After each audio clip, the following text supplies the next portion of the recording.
Assalamu alaikum, tumsifu Yesu Kristo. Bwana, karibuni sana katika kipindi chetu The Exclusive kutoka hapa Gavo Media. Na leo nina wageni mashuhuri kabisa katika studio. Kama tunavyojua, tuna mechi kubwa ya watani wa jadi kati ya Yanga na Simba ambayo itapigwa hapo Jumatano. Hivyo basi, katika studio nina manguli kabisa wa mpira huu wa miguu, wachezaji wa zamani ambao wamecheza Yanga na Simba. Katika upande wa Simba nina ndugu yangu Thomas Kipese ambaye wengi tunamjua kama Uncle Tom, na vile vile katika upande wa Yanga nina ndugu yangu mzee wangu mashuhuri kabisa wa kuitwa Mohamed Hussein ambao nyinyi mnamfahamu kama Machinga.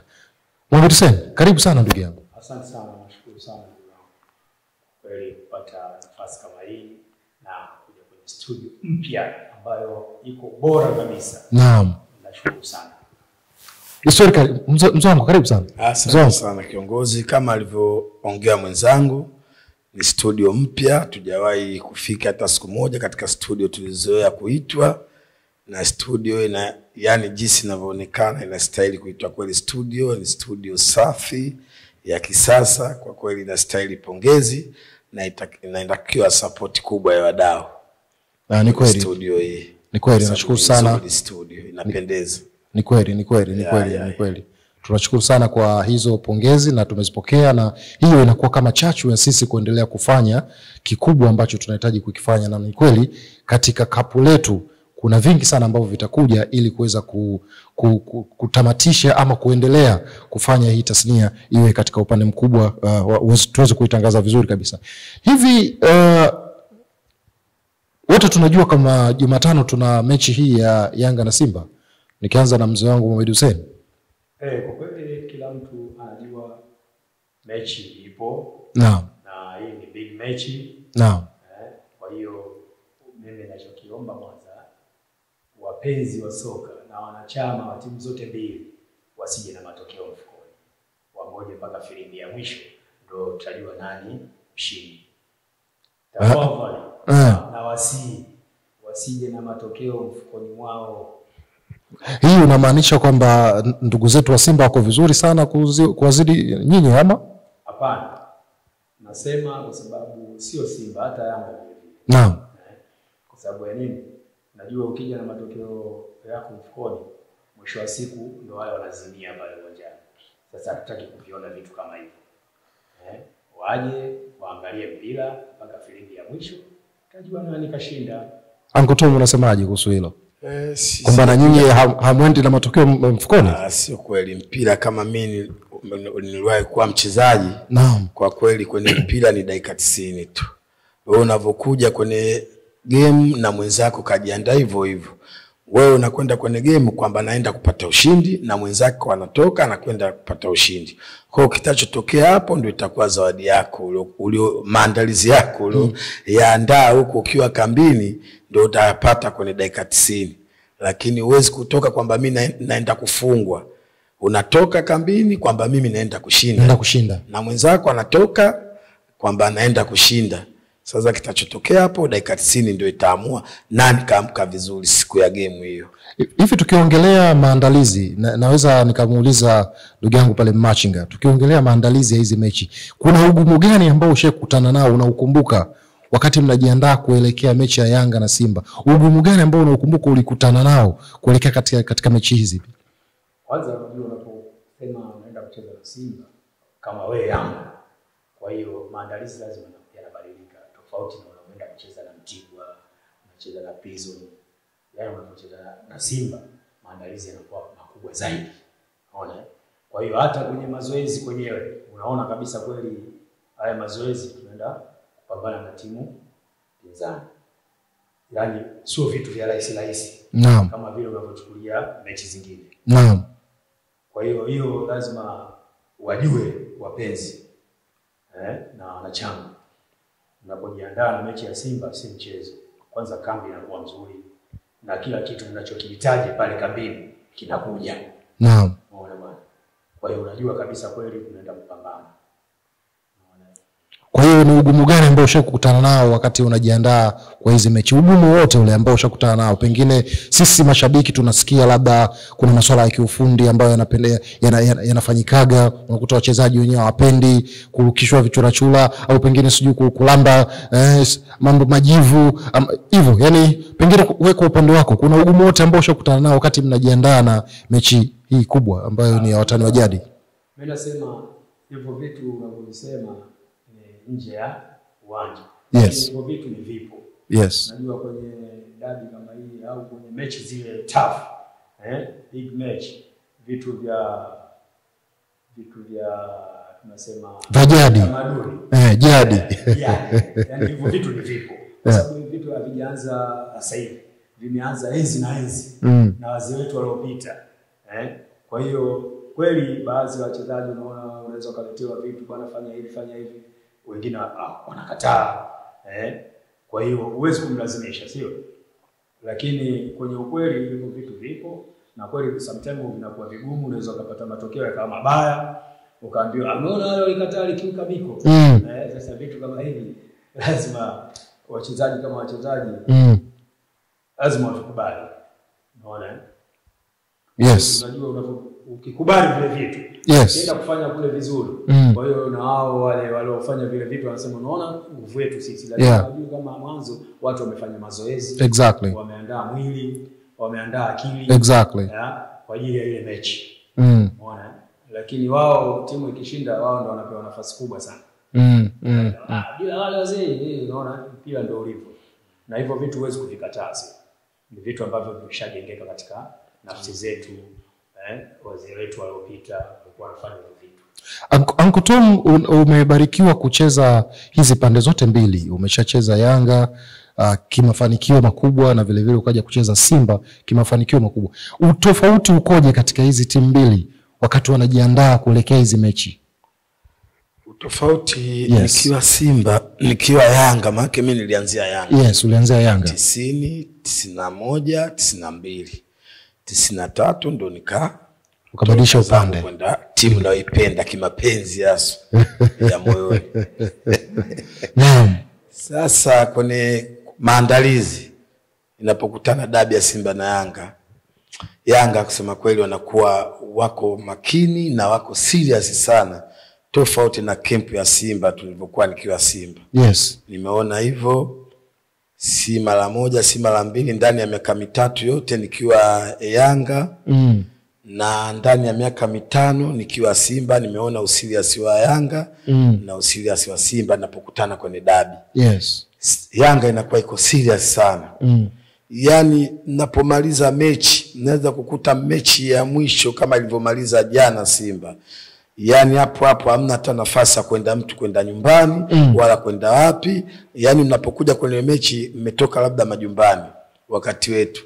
Hapo mnakuja na kila kitu na begi lako na vitu vyako, ikimalizika mechi kwenye Costa kambini. Kama Bagamoyo, kama Zanzibar, ndio kempu nyingi zilikuwa zinatumiwa sana. Kama Yanga tulikuwa sana Bagamoyo. Yes. Simba sana ilikuwa ni Zanzibar. Tutakempewa sana ilikuwa Zanzibar. Kwa hiyo iko hivyo, na inakuwa kama hizo tamaduni zetu alivyoongea mwenzangu ametoka kuongea Mohamed Hussein. Hizo ndio zimetawala sana kwenye mechi inapofikia Simba na Yanga, tofauti hata mechi za kimataifa unazoona wamecheza Yanga na Simba. Yes. Kwenye userious kwenye mechi za kimataifa haiwi hivyo kuliko unavyocheza Simba na Yanga. Na bora wanatamani Simba na Yanga. Simba si wametolewa juzi, imeuma, lakini tofauti itakavyouma kesho kutu. Si Simba wamekosa kombe ili juzi, lakini imewauma watu, wapenzi, wanachama nani, lakini sivyo itakavyouma kesho kutu wanapokutana na Yanga. Alafu endapo wakifungwa, manake hata draw, manake Simba wakidraw Yanga bingwa. Tayari bingwa. Yani Yanga wanahitaji draw, Simba hiyo mchezo wanahitaji washinde. Kwa hiyo ni sehemu moja ni ngumu sana mechi ya kesho kutu.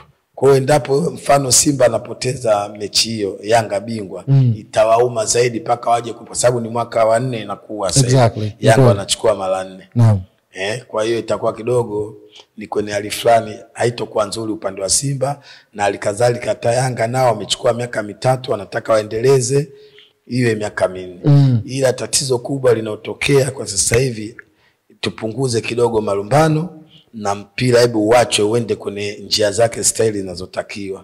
Manake inatoa hata watu mchezoni. Ni kweli. Kwa sababu tunaziangalia Simba na Yanga, lakini kuna nje ya Simba na Yanga kuna wanetu, wajukuu zetu, wajomba zetu wanataka kuona mifano. Kuna kitu cha kujifunza. Simba na Yanga wajifunze, lakini hizo timu kubwa ndio zinaleta matatizo kwenye nchi yetu. Kwa hiyo mimi naiomba kama serikali, kama kuna uwezekano, hebu waweche mpira uende kwenye njia zake zinazotakiwa kuliko kuingilia mpira. Matokeo yake tunakoendea tunaweza kuja hata tukafungiwa kama walivyonaniaga wa Kenya. Kwa hiyo hayo tunakoendea, tukizidisha mambo kama hayo, tutakuja kutoka kwenye style ya mpira. Matokeo yake watu kawaharibia maisha, ambapo wako wanategemea watoke kwenye maisha. Zamani mpira ulikuwa wanasema ni baada ya kazi, lakini sasa hivi mpira ni ajira. Mtu anamnunulia vifaa mtoto wake, anamtoa kwenye shule ya sekondari, anampeleka kwenye chuo cha kucheza mpira ili atoke. Kwa sio vitu vya kuviletea mzaa. Ni kweli. Kwa hiyo langu ni hilo, kama serikali inaona vitu kama hivyo ilifanyie kazi. Uncle Tom, kabla sijaruka kwa ndugu yangu Machinga, hii tarehe 8 wewe msimamo wako ulikuwaje wakati hili zogozogo lote linaendelea? Hii tarehe 8 wewe msimamo wako kiukweli, kiutaalamu, lakini kwenye uchezaji, achana na masuala ya ushabiki, yani kiutaalamu, professionally, yani wewe maamuzi yale ya Simba kwa upande wako ulikuwaje? Mimi kwa upande wangu timu zote zilikosea. Yanga ilifeli na Simba ilifeli kwenye sehemu yake, lakini paka unakuta serikali inaingilia kwenye jambo hilo, kwa sababu Yanga tarehe 8 walifanya kitu ambapo hakikustahili, lakini sheria kama tungeenda kwenye kanuni za mpira, Simba mechi ilitakiwa iwepo na Yanga wangetozwa fine kwa sheria za kimpira ile tarehe 8. Umenielewa bwana? Kwa hiyo mechi ilitakiwa ichezwe. Alafu na Yanga Yanga wangetozwa fine. Mpira ukaharibika. Alikadhalika ukaja tarehe 15 Yanga nao wakauharibu mpira, ambapo Simba walikuwa shakubali, haikuwa sahihi. Leo paka wameitwa sijui na mheshimiwa rais kwenda kuyaweka sawa, ndio mambo yanakuja kwa sababu hapo hata kimaandalizi kama kiprofessional haiko sawa. Tunacheza ili mradi kutimiza ligi ishe, mzunguko na maisha mengine, lakini kiprofessional haiko sawa, kwa sababu mchezaji mwenyewe hayuko kwenye maandalizi hivyo. Anajua kesho akiamka huyu kaongea, kama mechi imemalizika jana, tunamsikiliza kwenye vyombo vya habari Ahmed Ali anaongea kwamba tutawataarifu kesho kutwa kama mechi itakuwepo au itakuwepo. Ina maana hapo tayari ni tatizo, kwa sababu kuna watu wengine ndani ya mechi hiyo wanatoka nje ya nchi, wanataka kujiandaa kutoka mikoani. Umenielewa? Tayari ushavuruga mpaka mtu ajui niondoke kama ilivyokuwa ile. Yani nifunge safari, yani iweze kwenda ama la. Kwa hiyo tayari hili ni tatizo yani. Kwa hiyo mpaka sasa hivi watu wengine wanajua Simba waingizi timu. Paka sasa hivi tunaenda, lakini ilivyokuwa na ukimya, watu wengine wanasema Simba ingizi timu, huko maneno ya pembe. Kwa hiyo paka sasa hivi yani, kwa sababu Simba paka sasa hivi hamna alichotamka chochote, wako kimya. Kwa hiyo tunaangalia tu iwepo hiyo mechi, kwa mimi mtazamo wangu ichezwe, imalizwe itakavyokuwa, na iwe watu waendelee na maisha mengine. Mzee wangu Mohamed Hussein, anavyosema hapa Uncle Tom, ile tarehe 8 kuna kipengele mlikosea, unakubaliana naye? Mimi nasema kweli, unajua lazima twende kwenye ukweli. Na kwenye ukweli lazima tufuate kanuni za mchezo wa mpira. Zinasemaje? Na sheria zinasemaje?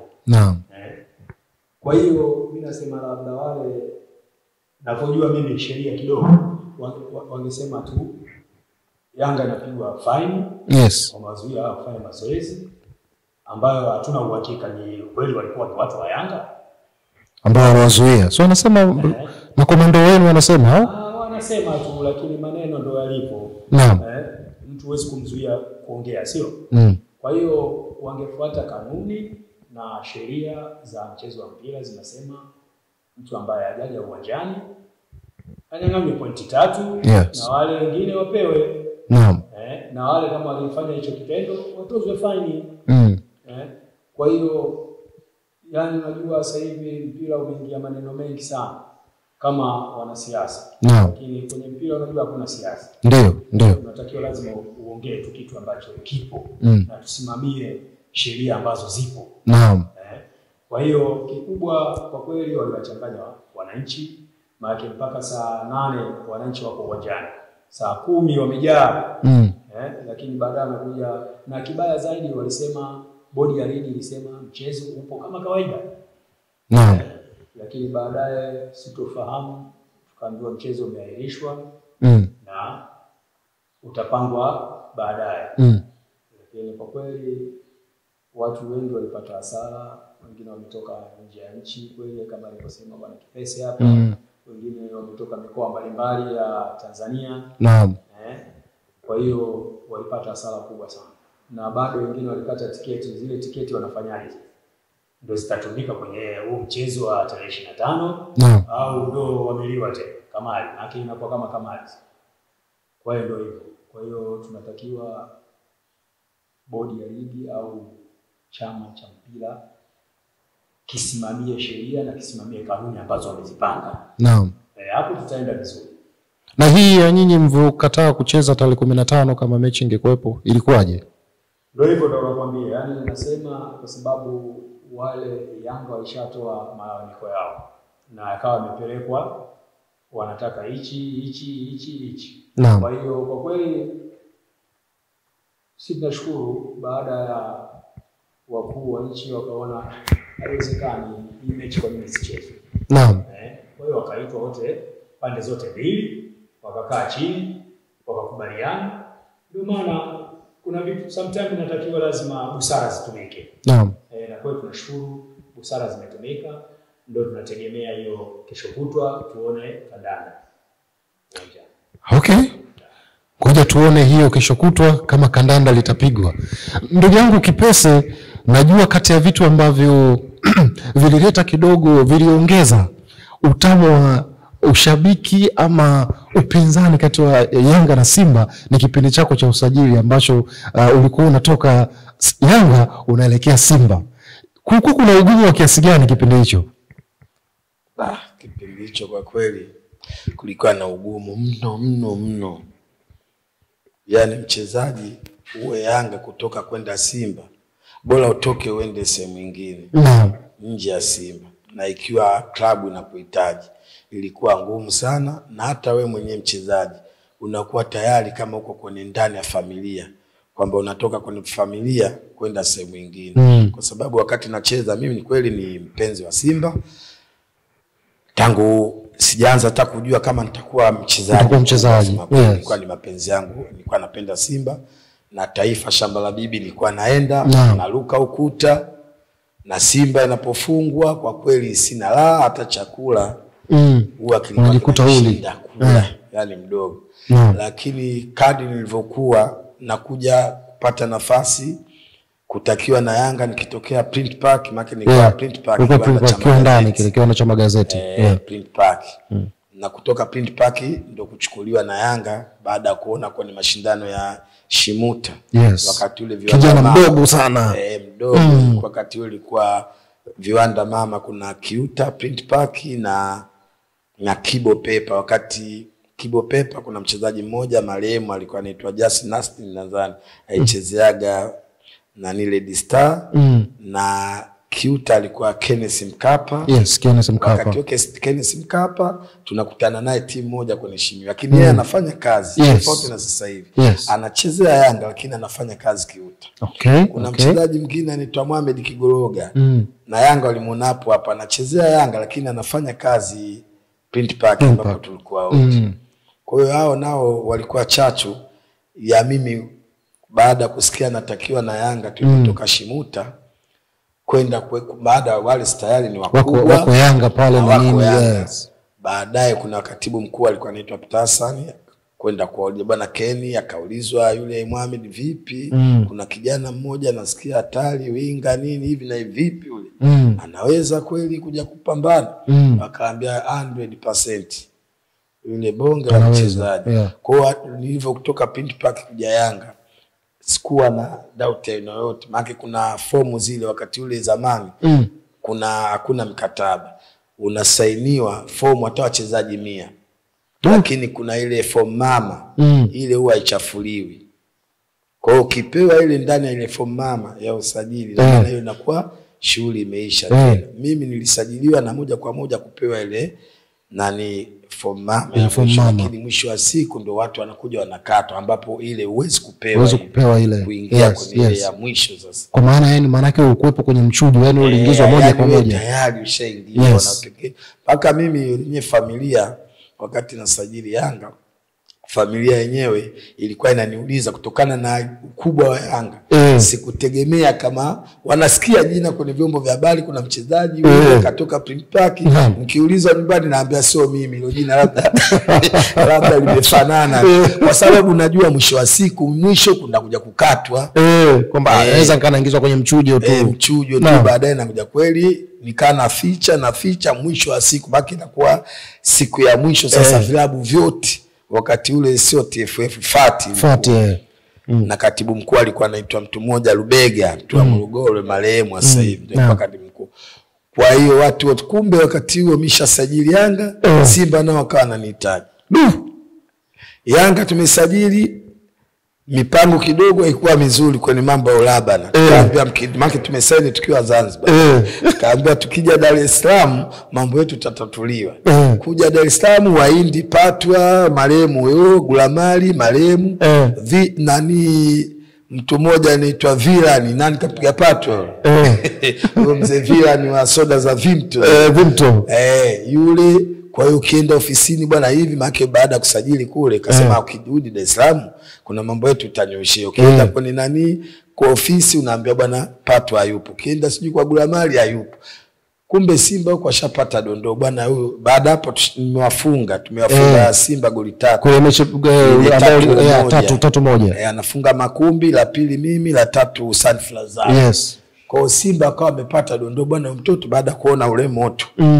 Niliwapelekea akisema bwana, baadaye wakapata za ndani kwamba mtoto mbona Yanga, huyo mtoto mbona ana mapenzi ya Simba. Ndio viongozi wa Simba kwanza kunifuatilia. Kumbe wakati huo tushasaini Zanzibar. Ndio ile tumefungiwa ile tukadabu saini. Kumbe Mwameja naye alikuwa kasaini Yanga. Kila mtu kivyake hatujuani. Aswile kasaini Simba, mimi sijui. Mimi nimesaini Simba, Aswile hajui. Kenneth Mkapa kasaini Simba, mimi hatujui. Mwisho wa siku fomu zinapelekwa kwamba bwana sisi fomu za usajili haya Yanga wanaweka fomu, Simba wanaweka fomu. Mbona fomu Simba kipese yumo huku Yanga huku, Yanga mbona huku mbona yupo? Likawa zogo, tukataka kuamuliwa tufungiwe. Zogo letu kama yalikuanza kwa huyu juzi wana mambo sijua Feitoto, sisi ndio tuloanza.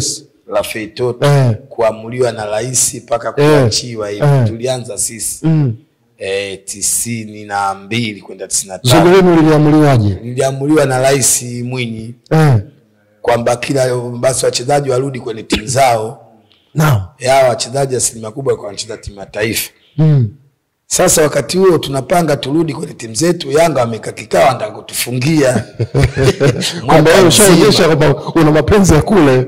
Sasa na kule wakatali washatu wa Simba ndio wako kwenye kombe la CAF wanataka kucheza. Kwa hiyo wakasema bwana akapata habari Mpogoro mmoja alikuwa katibu mkuu anaitwa Priva Mtema. Kaambia akamwita Aswile, alienda kule mimi sijui. Akamwambia nasikia kumbe mesaini Yanga. Akamwambia bwana mzee kweli, lakini sasa tutafanyaje? Akasema basi nyinyi hata mkifungiwa mwaka mzima sisi hakuna shida. Mtakaa hapa Simba tuna mashindano makubwa, mtacheza na tutapata stake zenu paka kama wanavyopata kwenye ligi. Kwa hiyo kaeni tu Simba tuone maamuzi atakuwaje. akaja kuniambia mimi mdogo niko Yanga pale nafanya mazoezi tunalala pale klabuni Yanga. Sisi tulikuwa tunaishi pale pale ya klabuni. Sasa hivi anaishi mahotelini. Na Yanga tunaongea ile ukweli pamoja na ukweli uongewe, Yanga na klabu nzuri sana. Na ana style hata wachezaji kukaa pale kama vitu vinakarabitiwa kutoka na magalama hayo. Pale unamaanisha pale Jangwani? Jangwani. Yes. Vyumba kabisa selfu vile. Nalala pale kila kitu choo ndani. Kuna huduma zote, ni mambo tu sasa hivi ndio kila kitu, mara kwenda mahoteli wachezaji hivi ni wenyewe kwa sababu kwa pale kama club na wana uwanja wao ule kurekebisha. Kwa singepata masala naenda kulipa mahela kwenye mahoteli. Najua tena mpira wetu sasa hivi nao ujanja viongozi wapo sana kimapenzi wako afterman. Kwa tuviachie hivyo. Lakini kama ingekuwa seriousness yani ni uwanja Yanga wanakaa klabuni pale kama wanaenda kukaa hotelini na maana labda kinapotokea kweli pambano kama hili la kesho. Exactly. Ndio mnaweza kwenda nje lakini hizi mechi za kawaida sisi tulikuwa tunatokea pale pale. Kuja gari napanda naenda uwanjani. Tunafanya kazi tunarudi klabuni. Ni story ilikuwa nzuri sana. Mwambie Hussein, hivi kuna hii rekodi yako ya kuwa mfungaji wa magoli mengi wa ligi kuu. Hivi unajisikiaje ikiwa bado unaendelea kutokuvunjwa? Mimi najisikia burudani. Kwa nini? Au kuna chochote umefanyika? Inawezekana. Najisikia tu wenyewe wanapokuwa wanashindwa kujiongeza. Unajua kwenye mpira usiusubiri mpaka ufike kwenye imani yako na uanze kufikiria ni upeleke wapi. Lakini mpira kabla hujafika kwenye imani yako tayari umeshajua mpira nini na upeleke unaenda wapi. Kwa hiyo hiyo vitu sometimes wanakosa sana. Na wao kwa sababu ni wajivuni hawataki ushauri. Kwa hiyo mimi siwezi eti nifuate mchezaji nimwambie bwana hebu fanya hivi hapana. Yeye ndo anatakiwa aje nifuate mimi. Exactly. Mzee ulikuwa unafungaje magoli bwana? Bwana hebu nipe siri ya wewe mpaka leo hii rekodi haijavunjwa. Pale nampa madini. Ni kweli. Hataki tuwape madini basi acha tu tufe nayo madini yetu. Kwa kifupi nipe utofauti wa wachezaji wa zamani na wa sasa hivi. Unaona kuna utofauti gani? Utofauti mkubwa sana. Naam. Kwa sababu sisi zamani kwanza tulikuwa tuna vipaji. Tulikuwa tuna vipaji na alafu bado tulikuwa tuna wivu wa maendeleo. Kwa sababu kama yule Kipese kafunga goli pale, kwa nini mimi sifunge? Umeona? Naam. Na ukiangalia sana wao kwanza wanarizika mapema. Hawataki kujituma. Yes. Sasa sisi siku za Jumapili zamani au Jumamosi utakuta kama hamna mechi ya ligi. Utakuta watu kibao wako beach kule, wako beach pale. Wanafanya mazoezi binafsi wenyewe. Unaona ba? Personally. Sasa vitu kama vile wachezaji wetu sasa hivi wanakuwa vigumu sana mtu aache kwenda kuburudika huko nani napiga huko anaenda kwenye mapiano unajua tena vijana. Unaenda beach Jumamosi. Nani ataweza? Ni wachache sana ambao wanatambua. Kwa hiyo mimi nasema wachezaji wetu wanatakiwa wajitume sana na wasimzike mapema. Sababu inawezekana leo anakuwa mfungaji bora na goli 17 alafu msimu unaokuja ana goli hata moja. Ni kweli. Kama tunapokwenda sio kuzuri. Ni kweli. Kwa hiyo nasema kikubwa ni kujituma na kujitunza. Na kupata ushauri wa wachezaji wenzako au makocha. Unajua siku zote kwenye mpira kuna mafunzo ya mwalimu, alafu mafunzo ya mwalimu yanashindikana na wewe unataka kuisaidia timu yako. Kwa hiyo unatakiwa utumie uwezo binafsi. Yes. Mimi labda naweza kupiga shoot. Yule pale anaweza kufuata rebounds. Kwa hiyo pale mnagawana wachezaji wenyewe mnaambiana. Na sisi mimi nashukuru sana sababu kama siku moja tulienda kucheza Lindi huko na timu moja inaitwa nini ile ya Lindi. Ya Lindi au Kariakoo Lindi. Yes. Dakika ya 3 tu mchezaji wetu kapewa kadi nyekundu. Unaona bana, lakini mimi nashukuru. Ilikuwa ni mechi ya ligi kuu ama ilikuwa ni yes. Huyu jemedali alikuwa anacheza ile timu ya Kariakoo. Hiyo Kariakoo Lindi, okay. Uwezi amini ile mechi tulisimama hapo Said Mwamba kiongozi wetu marehemu amweke sehemu pema. Mwenyezi Mungu amlaze mahali pema peponi, yes. Kwa hiyo bwana Said Mwamba alituita sema sikilizeni. Bibili wewe una uwezo wa kuchukua mpira kutoka nyuma mpaka mbele. Na wewe huko akida unaweza kuchukua mpira huko mpaka kule. ila Mohamed tuna uwezo wa kumtumia mipira yote tumpe pale. Yeye akikaa nayo sisi tunakuja. Sasa vitu kama vile sasa hivi ni watu wachache sana. Waweza kuzungumza vitu kama vile. Kwa hiyo tulifanya vile na tukafanikiwa. Ni timu pekee kwenye ligi kuu tulipata draw hivi. Tulichoka 1-1 na Kariakoo hivi. Sisi tunafunga goli, uwanja mzima ulikuwa kimya. Alafu bado dakika 15 refa akamaliza mpira. Ilikuwaje unamaliza kabla dakika 15? Yaani bado tunawashambulia, tunamuuliza refa vipi, anasema nyinyi mnakuja basi nipigeni. Sasa tunataka kumaliza mpira kwa dakika ambazo zimebaki hizi. Baadaye tukaona Filiposo anaingia, akasema jamani acheni bwana, tumepata draw hii, tuondoke. Sisi tunatoka pale tunarudi zetu Mtwara kupanda meli narudi Dar es Salaam. Uncle Tom, kitu alichokiongea ndugu yangu hapo kizito sana cha wachezaji wa sasa hivi kutokuja kwenu kuomba ushauri. Wewe vipi kwako? Wanakuja upande wako? Bwana, mimi katika mchezaji mara mwisho likiwa na marehemu Idi Selemani Mea. Yes. Kuna dogo mmoja maana alikuwa anakuja kunifuatia mimi, mtu mmoja anaitwa Siza Kichuya. Kichuya. Nilikuwa nampenda sana yule dogo wakati akiwa Simba na mambo alikuwa anafanya. Ila kuna sehemu moja alikuwa na feli kwenye kulazimisha kutaka kufunga yeye. Alafu kutofuatia alibounce. Mimi magoli mengi nikifuatilia nilikuwa nafunga, huwa naenda na move. Si mpira umetoka kulia kwa winga wa namba 7 wakati ule tulikuwa tunacheza kama left wing ni left wing hapa. Tofauti sasa hivi left wing anatokea kulia, right anatokea kushoto. Wanapishana miguu kama anavyocheza namba 3. Maana ni mpira sasa hivi ndio umebadilika. Mbona kwenye namba 3 hawatafuti mtu acheze mwenye mguu wa kulia? Kwa hiyo mimi binafsi kwanza yani mguu wa kushoto kutokea kulia na wa kulia kutokea kushoto, mimi binafsi uzungu tunaofuata ndio uzungu, lakini mimi binafsi si ufurahi sana. Kwa sababu unapokuwa kwenye chaki yangu, hata ile cross mimi naipiga kwa uweledi, napofika sitaki kurudi tena huko. Lakini unapofika kwenye winga yako unachezea mguu wa kushoto, inabidi urudi ndani. Na utakaporudi ndani kupiga cross yangu itabidi iingie ndani mfate kipa.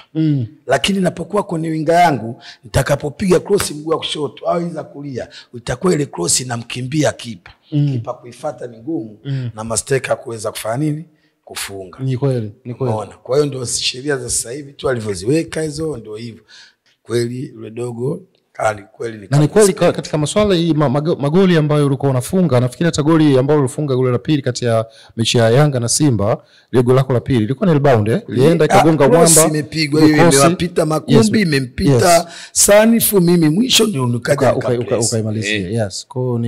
Kwa ni magoli mengi hayo na faulo zile na rebounds zile, kipa katema, mimi shafikipa akitema kosa.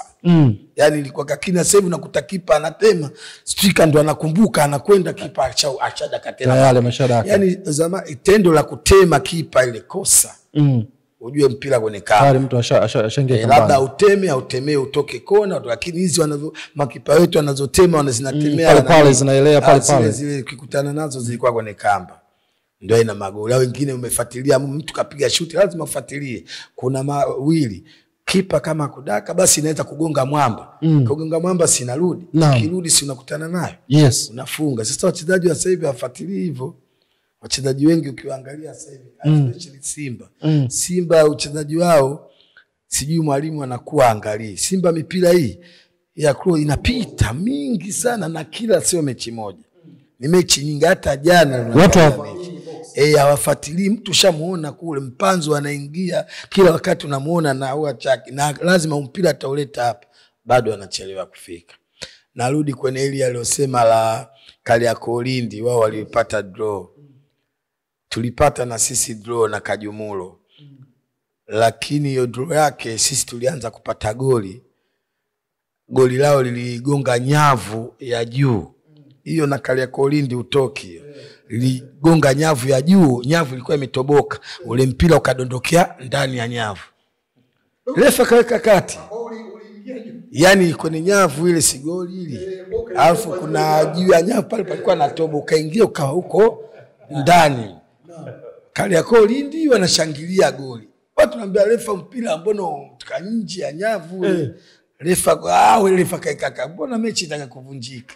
Sikumbuki kama ilivunjika au vipi. Naam. Kwa hiyo matokeo yalikuwa na matukio yanayoeleza nani hiyo ya Lindi. Kwa kweli ilikuwa kweli Lindi utoki. Kuna nani tajiri yao moja alikuwa anaitwa Kakas. Kalumbalumba. Kalumbalumba. Yaani huyo Kariakoo Lindi hajapata nani ushindi. Yaani huyo anaingia kipindi cha pili. Akiingia yeye dakika 15 nyingi. Mnasikia refa anapeleka mtakapofanya mnafungwa. Mnafungwa. Yes. Yaani walikuwa nani kaka wenyewe anamjua watu wa Lindi. Pepe Kale huyo. Yaani na kiingia tu kuna goma linapigwa. Lazima goli mfungwe. Lazima. Vyovyote vile. Na linapigwa goma lilolani la Pepe Kale. Alumba. Ujue huyo kaingia. Kiingia dakika 10 nyingi kwenye kama. Lazima aweke. Hiyo la penalty liwali. Sema mpira ulikuwa na upinzani kusema kweli zamani. Mimi nataka kusema kitu kimoja. Wanasema mpira sijui ya sasa hivi umekuwa. Mimi nataka kupingana nao wanaongea. Kwamba mpira bado hujasogea hivyo. Mpira umekuwa kwa mafole na wachezaji wetu wa nje. Ndio unaonekana mpira wetu umekuwa, lakini kwa wachezaji wa ndani mimi naona bado. Kwa sababu tunaangalia Simba, Shomari Kapombe ana muda gani sasa hivi? Analetewa watu wanakuja wanachemka. Tumwangalie Shabalala na mwaka wangapi? Wanaletewa watu wanachemka kwa Shabalala. Shabalala anaonekana yuko juu. Kapombe walimtoa paka national team. Kafikia Kapombe tena anarudi. Kuna timu ngapi zinazocheza ligi? Kuna mafubeki wangapi? Lakini still Kapombe bado anaonekana bora. Kwa hiyo kusema mpira umekuwa haya, tuangalie upande wa mbele. Mchezaji gani wa Tanzania anaongoza kwa magoli? Ukianga kidogo ndio Mzize. Nadhani ana goli sijui 13. Lakini timu zote yani sasa hivi ni wachezaji wazawa ndio wanaonekana wafungaji. Sasa tunataka kuitengeneza timu ya taifa. Tunaipataje timu ya taifa? Kama mfungaji hakuna. Alikuwa Boko hapa, alikuwa anapiga kelele, Boko lilikuwa linafunga goli kweli. Wakapiga kelele lakini kaicha nini? Haya hao walikuwa wako sawa kwa wapi jana. Kondo hayo alikuwa sema Mohamed Hussein kufuatilia watu wasikilize. Unajua sasa hivi wachezaji wa sasa hivi wana pesa, wanatembelea magari, wana kila kitu. Labda ndio viburi hivyo kufuata wachezaji wa zamani walikuwa wanafanya nini kwenye position zao. Mimi wakati nacheza nilikuwa role model wangu mtu mmoja marehemu alikuwa anaitwa Celestine Skindembunga. Akwaga Majimaji akaja Yanga marehemu. Tangulia mbele yake. Yule ndio ilikuwa mimi nampenda kweli kasema baada nikicheza kama Skinde nipate. Nilikuwa hivyo zamani. Na zamani hakuna hata hayo majina kama sio angalia mtu jina amepewa Mohamed Hussein Chingawani. Kama Thomas Space Uncle Tom. Kina sasa hivi unakuta mchezaji kacheza kidogo majipu kapewa jina Rivado, mara kapewa CB Messi. Basi hilo Messi na yeye anajiona kama Messi. Wanakuja wanashuka. Anacheza msimu mmoja umuone tena. Sisi tumecheza kwenye kiwango ndani ya miaka 10 tumesimama kwenye kiwango hicho FKL. Consistent. Miaka 10 mimi nimecheza Yanga niko kwenye piki miaka 3 na kwenda Simba miaka 5. Natoka Simba naenda Kajumulo miaka 2. Lakini watu sasa hivi anakuja mnamsifia kweli. Mwaka mmoja mwakani unakuta msimu mmoja tu msimu wa pili chali. Iko hivyo. Kwa hiyo ni kutokuzingatia na sasa hivi najua starehe nyingi. Wana pesa, tembelea magari. Kwa hiyo starehe kidogo zimekuwa nyingi, wajaribu kuzipunguza kwa sababu sasa hivi mpira una hela kusema kweli. Si wenyewe leo zinatuuma kama kunawezekana mpira wangesema waturudisha hata miaka 3 tuzichukue kidogo na sisi. Tutarudi na hii nani kombe letu la veterans. Nafikiri labda inaweza likawabeba zaidi kwa sababu kuna ligi na tunasikia nataka ianze. Kwa hiyo itakuwa ni ligi ya kimataifa. Kwa hiyo veterans na nini inaweza kaja. Mohamed Hussein, katika kumbukumbu zako ni mchezaji gani ambaye kwa kweli beki nikimaanisha ambaye ulikuwa upendi kukutana naye? Mimi nasema kwenye kari yangu ya soka. Kulikuwa na beki mmoja anaitwa Bakari Tutu. Alikuwa African Sports ya Tanga. Yule jamaa kwanza anacheza rafa na anataka kiunoni. Umeona bwana. Champion hivyo na hatari sana. Kwa hiyo jamaa baadaye alitoka African Sports kaenda Ladies alafu baadaye kaenda Majimaji. Naam. Lakini ametangulia mbele ya haki. Kwa kweli unapokutana naye unajua kabisa lazima utie akili mara 3. Unajua kabisa leo alikuwa mtu chuma huyo. Mtu chuma kweli. Unaweza kumfananisha na mchezaji gani sasa hivi ambaye anacheza katika kwa kiwango hiko ambacho alichokuwa nacho huyo ndugu? Bana mimi sijaona. Hata ukuta wa Yeriko. Baadaye tena wanapigwa 4-5. Mimi sasa hivi sijamuona mchezaji ambaye kidogo anaweza kusema hii beki hii forward yangu leo itapata tabu. Mabeki wengi sana wako line sana. Na katika mechi ambayo tunatarajia kuiona kwa kesho kutwa, ambao wote tuko tayari kwenda kuiona, na kama ndugu yangu ameonyesha wasiwasi wa upande wa Simba kwamba hadi sasa hivi hawajatoa kauli ya moja kwa moja kwamba watacheza ama la, wewe kwa upande wako, kwa upande wa Yanga, watu wako 4 bora kabisa ambao unatamani siku hiyo waanze pale mbele ni nani na nani? Kwa timu ya Yanga sisi. Yes, timu yako ya Yanga. Nasema pale awepo mtu ule Pakome. Yes. Ngeri. Maxi mwenyewe. Na fullback ya kushoto hapa. Alafu pale nyuma pale awepo Baka. Hao ndio watu wangu muhimu sana. Kwa hiyo hao ni umetaja watu wako 4 muhimu kuwepo kwenye kikosi chako. Je, 4 ambao unataka waanze katika mstari wako wa mbele wa ushambuliaji ni kina nani? Ushawataja 2 hapo, Pakome, ushamtaja na Max. Wengine 2 ni nani? 2 pale kuna Zize. Yes. Dube nasikia kaumia ama iko vizuri? Itaeleka hiyo. Au ndio mnatupiga changa la macho? Eti Uncle Tom. Wanaficha sila. Wanaficha sana, wanaficha white. Naona zitatoka. Uncle Tom, upande wako mchezaji gani ambaye kidogo alikuwa anakuletea changamoto sana wakati ulikuwa kukutana naye? Wakati ule. Naam. Make huwezi kusema mmoja au 2, lakini tutabidi nitaje 2, lakini asilimia kubwa beki za zamani zilikuwa sio mchezo. Kuna mtu mmoja alikuwa anaitwa Mavumbi Omari. Mavumbi. Huyo alikuwa hatari, mtu mzima. Ukikutana naye buti kweli kweli, alafu anavaa 6 meno. Hiyo mechi naelezea Simba na Yanga. Kavaa 6 meno. Mimi naangalia kule move ya mpira huko nasikia anatimba mguuni. Mimi natoa kwa sababu si mjanja. Namwangalia kule naangalia mguu wake, ukiangalia kule unasikia katimba. Yaani anakutia paka mwenyewe alafu ni bonge la mtu. Mavumbi Omari, kulikuwa mtu mmoja anaitwa Kasongo Asmani Mgaya. Yes, Kasongo. Hiyo fullback ilikuwa nikicheza nayo kusema kweli nilikuwa napata tabu. Sababu Kasongo ana nguvu, alafu ana akili. Anajua kabisa mimi mjanja akinidesha anatisha kama anaondoka anasimama kija unakutana naye kakuchukua mpira kageuka, yani kwa anapata tabu ili kumpita sometime baada kwenda na chaki inabidi uminye uingie hapa kwenye box ndio unaweza, lakini hii kwamba unataka uende na chaki ukapige cross kwa kweli mazingira yalikuwa magumu.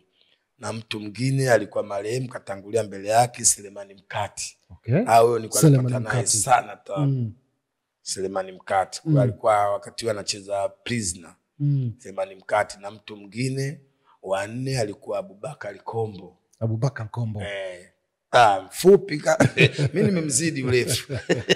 Lakini yani alikuwa ni mbishi kweli kweli, yani kumpita Kombo sio mchezo yani Abubakar Kombo. Hizo beki kwa kweli zilikuwa zinanisumbua kusema kweli kucheza na. Kilala lazima ulale na viatu mechi dakika 90. Mechi ya kesho kutwa watu wako bora kabisa ambao ungependezwa waanze katika kikosi chako cha Simba mnyama mkali ni kina nani hao? Kikosi changu kipa anajulikana, Pipi Kamala namba 1, namba 2 atacheza Show Me The Way, Shomari Kapombe, namba 3 Shabalala, namba 4 mimi ningependa kama watakuwa kwenye ubora acheze Hamza pamoja na Kalabwa kama atakuwa mzima. Chamaloni kidogo kama jana alikuwa watu 6 hapa chini acheze kama. Kwa Shemaloni unamsubirisha kidogo. Shemaloni unamsubirisha kidogo. Mimi namsubirisha. Naam. Anacheza namba 6, mdogo wetu sasa hivi alochangamka nani huyu mpya? Nani mtoto? Au mechi ya finali alipewa kadi nyekundu. Dogo alipewa kadi nyekundu. Nani huyu jina limenitoka? bwana, nitamkumbuka baadaye. Namba 7 acheze Kagoma, namba 6, namba 7 acheze Kip Dennis, namba 8 juu pale kama kawaida Sharabwa. Namba 9 mimi naomba acheze Anze Mukwala. Namba 9 namba 9 10 namba 9 8 nimetaja nani ushamtaja? Namba 8 namba 6 Kagoma, namba 8 acheze nani huyo Ngoma. 11 acheze nani Mutale. Okay. Atokee pembeni lakini anavuruga kati. Juu pale acheze Ateba na nani na Mpanzo. Okay, kwa Ahua amemweka pembeni na Ahua amemweka pembeni na Kibu. Wamwambia wasubiri hao. Kibu anaanza kushoto. Kulia. Alafu kushoto ndo mweka Mutale. Mutale lakini wanavuruga kati pale dimba la kati. Okay. Juu pale aniwekee nani. Mimi nataka acheze ndani pale nani Mpanzo. Mpanzo ana uwezo wa kuachukua watu wawili pale, akipata 1 against 1 au 2 against 1 Mpanzo anamaliza alafu anapiga. Lakini mazingira ya pembeni anapata nani ngumu sana ya kuweza kupiga bali. Yaani hapa watu wawili Mpanzo ndani ya 18 anawavuruga, anaweza kupata penalty. Kwa hiyo acheze juu pale nani pamoja na Mkwala.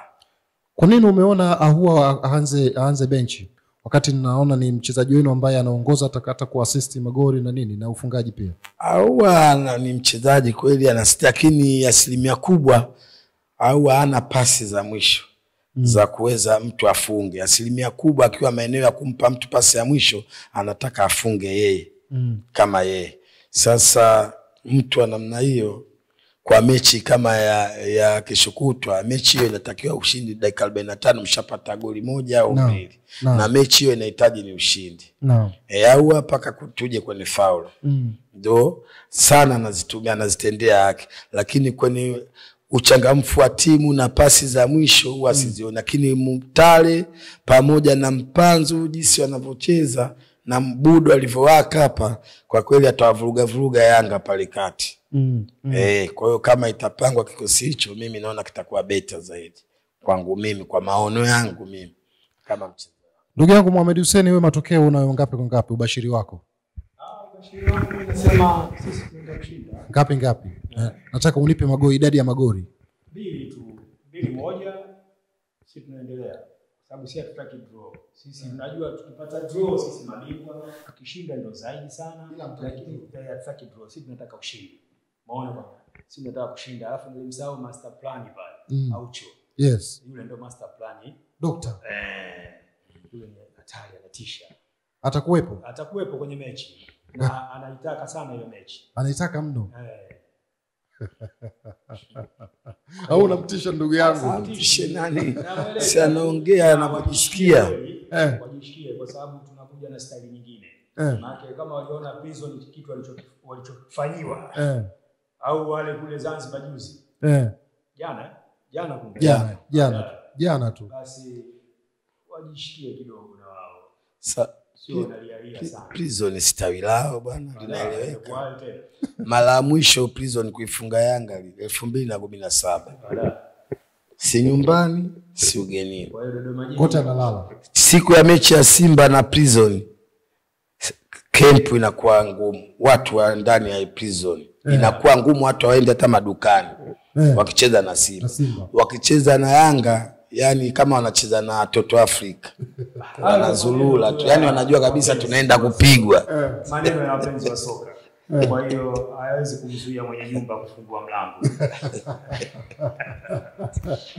Matokeo yako Uncle Tom, wewe unaonaje? Mimi naenda kumpiga 3 huyo. Naashiria Simba inashinda tena bila wasiwasi yote. Mechi kwa Simba hii ni pesi kabisa. Kwa kiwango cha Simba alichokionyesha kimataifa. Na kama ataingia kwenye ile ya kimataifa, ingawa tulikosa kombe. Waarabu Simba wako 9, bado Simba wanapata goli. Refa anakataa, maana nilikuwepo hiyo Zanzibar kwenye finali. Kwa kweli refa alitusikitisha sana. kwa ile mechi ya finali, kwa kile ishapita hatuwezi kuiongelea tena. Lakini Simba kama watacheza kwenye mwendo ule, ile mechi wataamka vizuri Jumatano. Yani sina hata shaka hiyo mechi ushindi mapesi goli moja kwenye 2-3, uwezo wa Simba kushinda hiyo mechi akishukutwa anashinda. Kwa hizi za chini za ndani zinazosema kuna viongozi fulani wanasema bwana tusipeleke timu, unaambia jamani waacheni watoto waje kucheza mpira. Waje kucheza mpira mchezo wa wazi tu. Mnachotakiwa refa awe fair tu basi. Yani ni hicho tu. Maana marefa yetu sasa hivi wanavunda kidogo. Ni kweli. Nakuwa na mapenzi huko, kila mechi lazima ikosi sababu. Kwa hiyo marefa akisimamia sheria, mpira ucheze kwenye sheria zake, mimi na imani Simba inashinda bila wasiwasi. Na hata wasiwasi mechi akishukutu. Hata loa ni dundi. Mechi zingine loa ni dunda. Na mtu mmoja aliondoka ule ndio nilikuwa namuogopa kweli yule mtu wa kushoto Aziz Ki. Mimi yule akicheza na Simba ule kusema kweli alikuwa ananiumiza kichwa. Na hasa maeneo ya 18. Lakini sasa hivi sioni ya 18 Yanga ananiumiza kichwa kwa golikipa wangu. Kwa hiyo na imani kabisa mechi inashinda bila wasiwasi. Mzee wangu umemsikia Uncle Tom? Hana wasiwasi na nyinyi. Sisi nashukuru. Na mimi naomba wao hivyo wajipe moyo, waje kwa wingi. Ndio yale wanakuja na matokeo yao mfukoni. Afu mwisho wa siku wao ndio wanaanza kudedi pale uwanjani.